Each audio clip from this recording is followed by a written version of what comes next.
Today, I'm going to help you answer a question that many students ask themselves.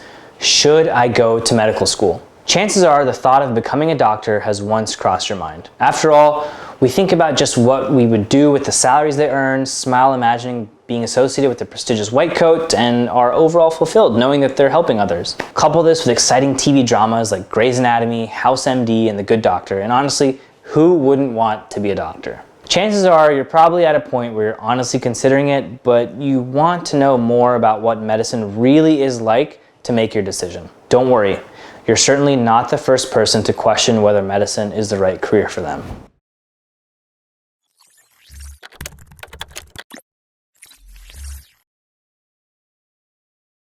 I'm Dr. Pranjal Gupta, medical school admissions expert from Shemmassian Academic Consulting. In this video, we'll go over some of the good and bad reasons to go into medicine and analyze what the profession will truly cost you in time, money, and attention. Let's get started with some of the bad reasons to go into medicine. The profession of medicine is associated with wealth, respect, and nobility. These reasons alone will draw most students to at least consider being a physician.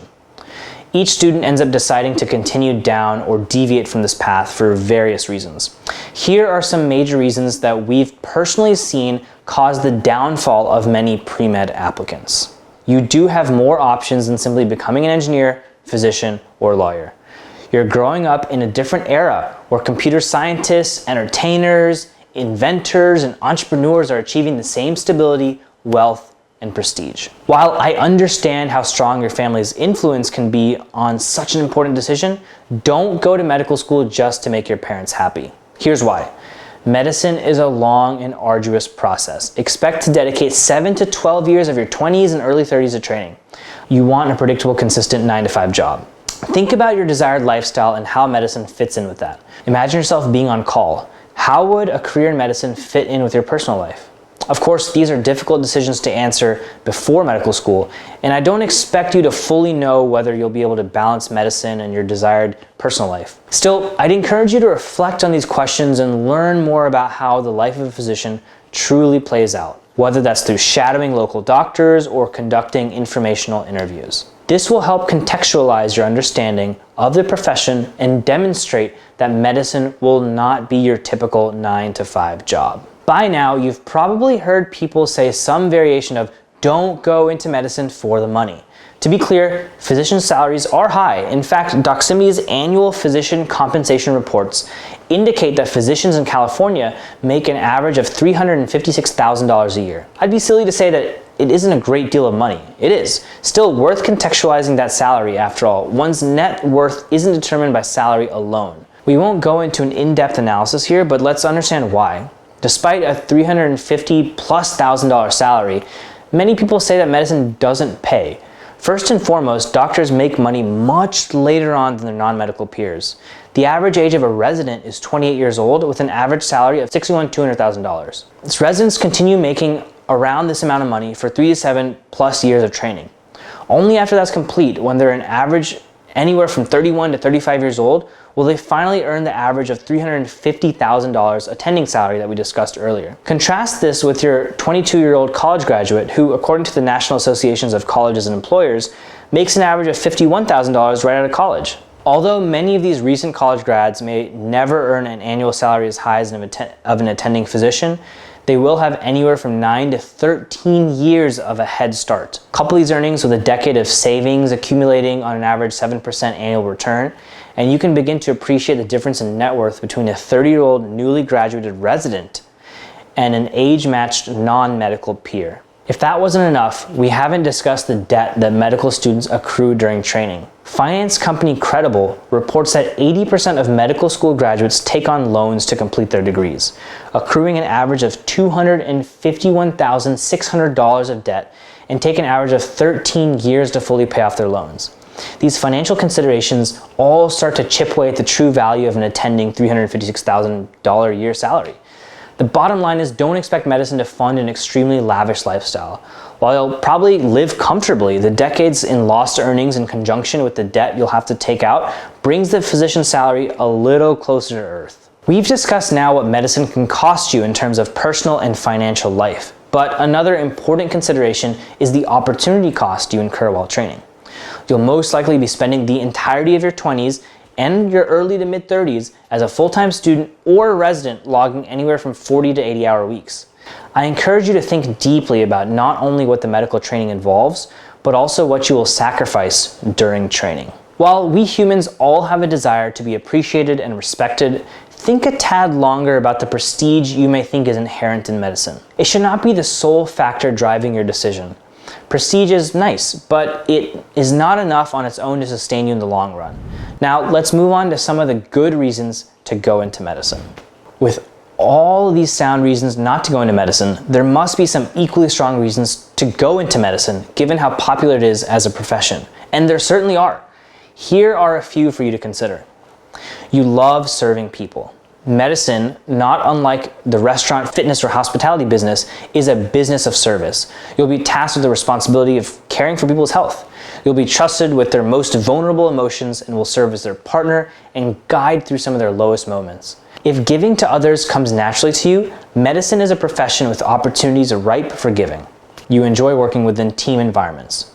Many physicians find the team environment they're placed in is very stimulating. Adequately caring for a patient involves an entire team, from the front desk staff who greets and manages the logistics of the patient appointments, to the physical therapist that leads patient rehab, to the specialists who manage niche positions of the patient's health.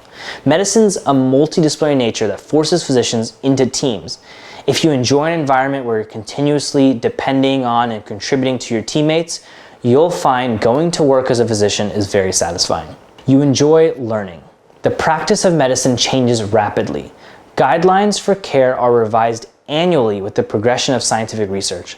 Physicians are expected to keep up to date with these revisions and adjust their care accordingly. This is more formalized than simply self-study learning whenever you have some free time. The Medical Board of California requires physicians and surgeons to complete at least 50 hours of approved continued medical education credits, or CME, every 2 years to renew their license. Currently, physicians and surgeons are also required to complete a one-time CME course in pain management and the treatment of terminally ill and dying patients. No matter if you're an orthopedic surgeon, a pediatric endocrinologist, or a geriatrician, you will have to continue to attend conferences, sit through lectures, or review the scientific literature to ensure that you're providing the most effective, scientifically backed care possible. If you love continuously learning to hone your craft, you'll love the continually changing field of medicine. You're satisfied by accomplishing difficult tasks. Because physicians are responsible for understanding and managing a wide variety of difficult health conditions, their training can last over a decade. You'll have to manage patients who are on 30 plus medications, or integrate sets of conflicting lab tests, or coordinate multidisciplinary treatment plans that require different therapists and specialists.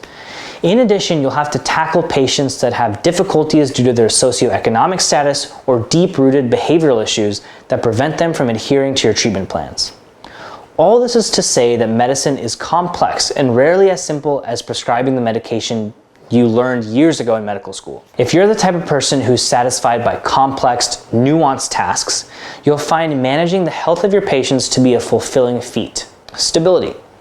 Unfortunately, there will always be people who are sick, and as a result, there will always be a need for physicians. This demand isn't transient either. According to the Association of American Colleges, the AAMC, the United States will face a shortage of between 46,900 and 121,900 specialists and primary care physicians by 2032. This shortage is worse when you consider a growing population, aging population, and the retirement of the older physician workforce. If you feel satisfied with your job as a physician, rest assured you'll most likely remain a physician for as long as you want. So, should you go to medical school? Hopefully, we outlined both sides of the matter equally so you can make the most informed decision. There are certainly reasons not to go to medical school, and if any of these resonate with you, I encourage you to reflect deeply about your reasons to continue down this lengthy path. On the flip side, there are equally compelling reasons to push through the years of training and come out the other side donning a white coat and the title of doctor before your name. I hope that you'll take a long, honest look at the type of person you are and the life you want to live before committing either way. Should you wish to be a physician, you'll be entrusted with the responsibility of caring for other people. Going into medicine for the wrong reasons affects more than just you. It compromises the quality of care that your vulnerable patients need and deserve. I ask that you don't take this responsibility lightly. If you found this video to be helpful, give it a thumbs up and subscribe so you don't miss out on new videos. And if you've decided you want to be a physician, you'll have to learn more about the extremely competitive med school admissions process. In 2019, the AAMC registered 53,371 applicants, and only 41% of them, or 21,869 students, were successful matriculants. Over half, nearly 60% of those who applied did not get a seat. If you want to learn more about the admissions process, I'd encourage you to start with my free comprehensive guide, How to Get into Medical School. Link is in the description box below. I think you'll personally find the chapter titled The Medical School Admissions Dilemma very useful, as it details the things you can and cannot change about the admissions process. The strategies in the guide are the same ones our team uses to routinely help students get into top medical schools like Harvard, Johns Hopkins, Mayo, and UCSF. All right, thanks again for watching, and see you next time.